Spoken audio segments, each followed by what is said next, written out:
Today, he found himself under fire from the island's chief minister. But it comes from one disaffected person who... And the battle went on, even after the headphones came off. Frank, we're talking about dead children. Yes, Stuart, exactly. So you shouldn't be politicising. You're trying to sharp Jersey internationally. But for the senator, it's not what people think about Jersey that worries him. By the First Minister, Frank Walker, and the former Health Minister, Stuart Server, you heard there in the film, and with me in the studio is the campaigner and the President of Childline, Esther Ranson. When you talk, Mr Server, about a cultural problem, does that suggest that you're not entirely surprised? Sorry, can you hear me, Mr Server, or not?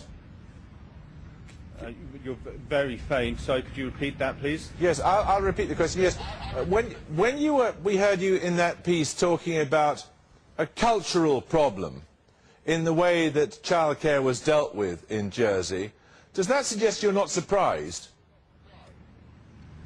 I was aware of deficiencies within the service, but certainly early last year the kind of information that started to be brought to my attention by whistleblowers, by witnesses and by victims was surprising at that stage.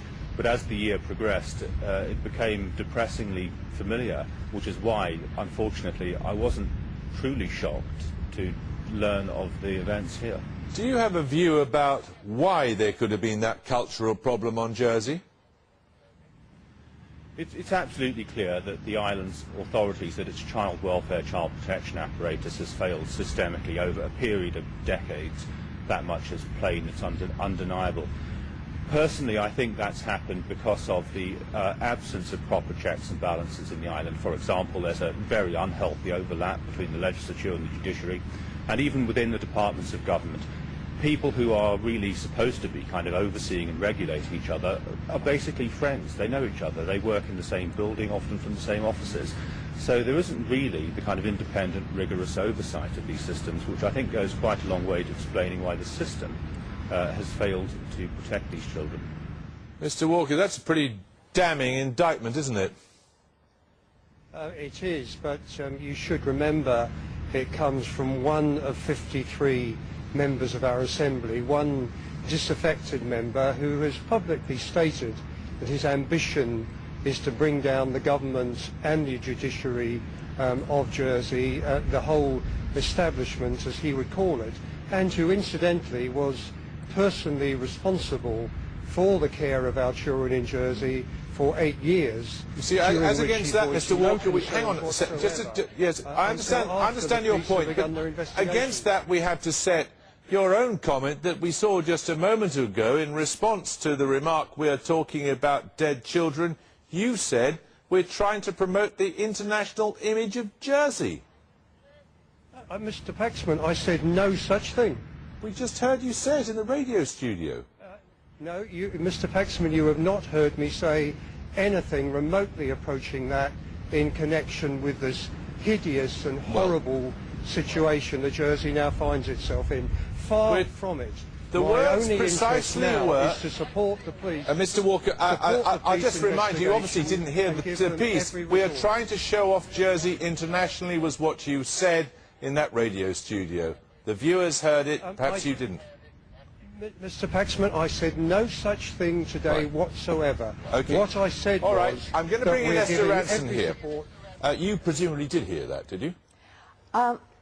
Jeremy, what concerns me most about this whole story is that what we're listening to is politicians. Actually, what we're concerned about is the welfare of children. Children over decades in the care of the local authority who was supposed to be taking the place of neglectful parents.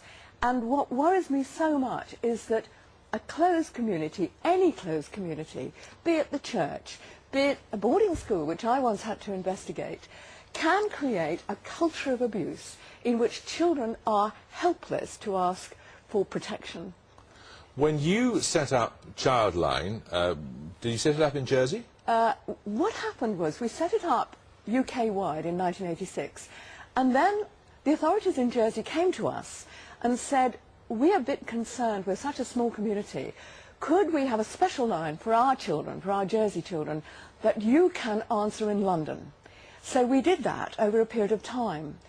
And I hope and expect that we're now trawling our archives to see if any of the children that rang that line actually came from the care home that we're talking about. But that suggests, doesn't it, that a recognition on their part that there was a need for an external voice? It certainly does. There were a number of local authorities throughout the UK that did that, and Jersey was one of them. So clearly someone in Jersey was very well aware that children are vulnerable in such a closed community.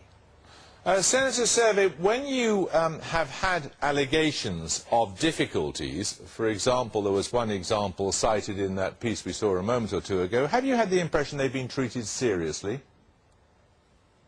It depends upon the occasion. Some occasionally incidents have been treated very seriously, others have not.